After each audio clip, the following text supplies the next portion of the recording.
Hi, my name is Samantha Javier, and I'm a sophomore majoring in public health, concentrated in public policy. A fun fact about me is that I have 12 piercings and I've dyed my hair every single color of the rainbow. The elderly person I most admire is my grandmother, Nora. She recently celebrated her 78th birthday, which we marked as a family by enjoying Thai food together.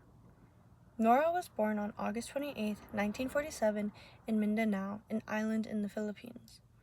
Nora migrated to the U.S. from the Philippines in 1988 as a domestic worker, cleaning homes and raising children in Chevy Chase, Bethesda, and D.C. However, before the age of 10, her parents died, making her relocate to Manila for work, and also being among the 13 children within her family, she was kind of catapulted to and forced to do this work. Despite the challenges, she consistently sent financial support back home, which allowed her two children, my mom and my uncle, to attend college debt-free. Through her connections, many relatives found stable employment and secured sponsorship for their visas. Through her connections, my mom was also able to be employed by Howard University as a nurse, and that was how my brother, my father, and my mom were all able to immigrate. As a result, it created opportunities for the rest of our family to immigrate and establish themselves in the U.S. Because of Nora's sacrifices, I feel an intense pride in my Filipino heritage and a strong sense of discipline and work ethic. Beyond her role as a provider, Nora has always been an active individual. She loves dancing, gardening, and watching K-dramas. Unfortunately, chronic health conditions have limited her ability to fully enjoy physical activities today. Nora has severe asthma and uses an oxygen tank to prevent a severe attack. Furthermore, she also has knee pain for which she has gotten surgery to replace one already. In this module, I learned that beliefs about aging are often divided into two perspectives. The biomedical view emphasizes physical functioning, cognitive health, and the ability to carry out activities of daily living, or known as ADLs. The psychosocial view highlights psychological adaptation and remaining actively engaged in life. They should be focused towards an individual's midlife and can be achieved through holistic approaches, meaning evaluating the whole person and how different parts of their lives affect each other, like as how they perceive themselves and their lifestyle. The video by PhD Comics compares aging to plastic, meaning that our aging can be manipulated by our genes, evolution, and diet. For Nora, I believe that the biggest influence was her genes and diet.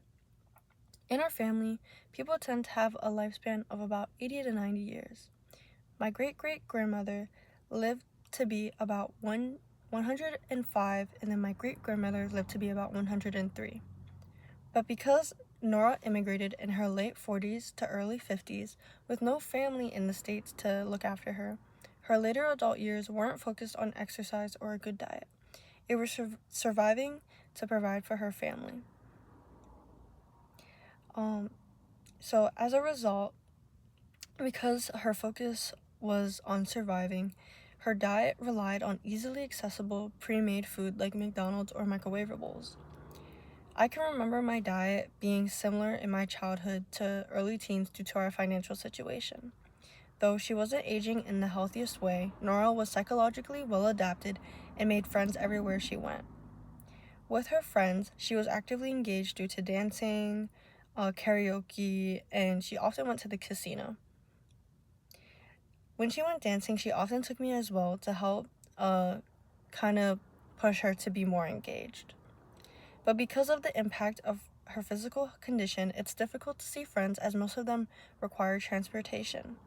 They've moved back to the Philippines or they've passed due to their own chronic conditions or old age.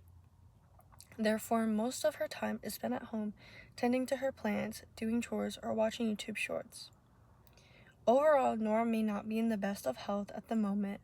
I believe she still has aged successfully because of the meaningful social connections she has built and the positive health decisions she has made throughout her life. Her ability to maintain strong relationships with family and friends has also given her a sense of support and belonging. Recently, Nora also went to a funeral. Well, I also went as well, along with some of my family members, of a dear friend and close family members of ours. And at the funeral, we just saw, or we talked to people that have known Nora throughout all walks of life, even spanning back to where she lived in the Philippines as a teen. So being in that kind of space and that environment really solidified that she's always been a social butterfly, and she has such a strong community and closeness around her.